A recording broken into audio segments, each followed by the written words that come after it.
So here are our lovely Sagittarius archetypes. You can see that the energy is really bubbly. It's really exciting. It's when I'm talking about Sagittarius season, I feel happier. I feel bubbly. I feel expansive. And so that when you're tuning into that energy, it's opening you up, it's widening you up, it's elevating you as well. So Sagittarius season, we have 7 archetypes. So from November 17th to the 21st, we had the Powerhouse archetype, archetype 14. This is the pulse of abundance, the generator of prosperity. He's going to remind us that energy flows effortlessly when our work aligns with our purpose, showing that true wealth is born from devotion to what we love. We're not doing what we love, we're going to feel like we're compromising, and all of our life force is going to feel like, no, don't want to give it there. No, no, no, no, no. That's the Powerhouse. So November 22nd to the 27th, give or take, the Black Panther is in transit. And this one is sovereign. It's a sovereign force of instinctive strength and right action. Right action coming from this power, coming from this life force. She'll teach us that empowerment begins in the body, very body oriented. It comes from the sacral center, and it is a powerhouse, just like the 14. They both live in the sacral. And the 34 wants us to trust our instincts, and she wants us to be present, so present with our body, with our being, because that becomes transformative power when we can tune into and become and channel this life force. The 34 channels the life force. And when it feels like, yeah, right action, boom, it takes all of that life force and puts it into whatever it's doing. Then from November 28th to December 3rd, the Mountaineer is in transit. And this is the steady climber, the mountain climber. He's going to turn all of those challenges that we face along the way into progress through focus, perseverance, every single day showing up deliberately. Success comes from one deliberate step at a time. And this is endurance. It's a keep going. It's a mastery. The program partner of this one is the 16. It's a mastery that comes through little by little by little by little, our little efforts. It's called the power of the infinitesimal because those small steps add up to huge things. And that's what we have available for us in Sagittarius season. Yay! We can keep expanding our horizons by making one small step for man, one giant leap for mankind. you know? And then we have the Hypnotist archetype, archetype 26. So this is a trickster archetype. It's an artful influencer. It can be about heart marketing, but this can also be the salesperson that's kind of sleazy. It's the one that's going to sell you like that lemon car. That's the 26. I can sell you anything. I can sell anything. But we want to, according to Richard Rudd, we want to come into our heart. We want art marketing. We want heart marketing. We want to come from the heart. We want to benefit the tribe, not just ourselves. It's an ego center archetype.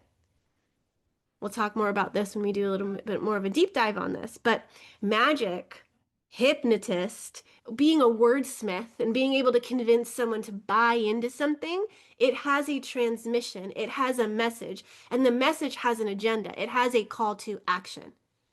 It wants you to say yes to that call to action. It's a very powerful archetype for the tribe because it can elicit and bring in help of the fractal. 26 is connected to the 44 in the harmonic gate.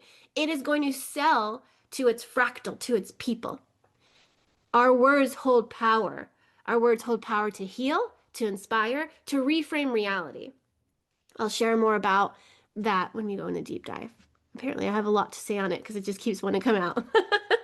Okay, you'll have your chance to share your transmission, 26. My open throat is available.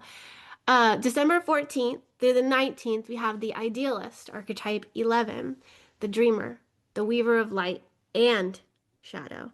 She's going to teach us that imagination is the sacred force of creation. She thinks abstractly, she thinks archetypally, she thinks in stories. She's very much connected to the storyteller, the comedian archetype, their harmonic gates. She has that content. She has the archetypes. She has the abstract images. The 56 weaves them into stories. She sees a bigger vision. She's a visionary. It's like John Lennon's Imagine song, right? And she is here to invite us to see the world not as it is, but as it could be.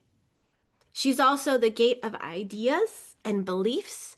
And so there's power in her because she has the ability to completely transform our worldview, our perspective, or lock us into, trap us into a reality of our own making because we believe in something so strongly that it becomes our law and our world has to obey. Meaning, if you feel like you've got the short end of the stick, you're always going to be poor, money never comes to you, or money is evil, money is the root of all evil. If you believe money is the root of all evil, it's incongruent with you being able to receive it because money's evil. And I don't want to have evil. I don't want to make evil. I don't want to bring in evil. So I can't bring in money, or money will corrupt me. That will lock you into poverty reality. Because currently we use money to barter, bargain, get things we want, have our needs met, have the electricity on, have water, all of that stuff. We need that. And so if we buy into these beliefs, boom, that's our reality. So, like we talk about on Monday when we're talking about Shambhala and the 13-door journey, what future are you creating? And what beliefs do you need to have to make this reality manifest? If you have an incongruent belief with that reality, with heaven on earth, with Shambhala for yourself, you are not going to ever manifest it. You have to do the belief reframing. And in order to do that, we can't just be idealistic of, oh, love and light, and here's my future, and this is it. Idealist goes into the shadows. She's a diver. She's a deep diver into the shadows. She has to see what kind of beliefs she's holding to know if that's the vision that she has. Are you a match? She cares about that. Talk more about her later. Then we have December 20th through the 25th. Oh, look at that. The natural archetype is our Christmas archetype. The Black Panther is our United States Thanksgiving archetype. So this one is present for Christmas. And she is about being. She's about self-acceptance. She is about love of the self. She's the embodiment of authenticity, being your authentic self, loving yourself. She wants us to awaken to who we are. She's going to ask the question, who am I? Until she can just be herself. And there is no questions. There is no thinking. There is no seeking. No more seeking. I just am. The Acidic frequency is this I am frequency. It's a being. I am. I am that I am. And that is all that I am. We need to live and be true to ourselves. And life will flow with effortless grace when we can just be ourselves. Come as you are. Be as you are. All is accepted. All is welcome.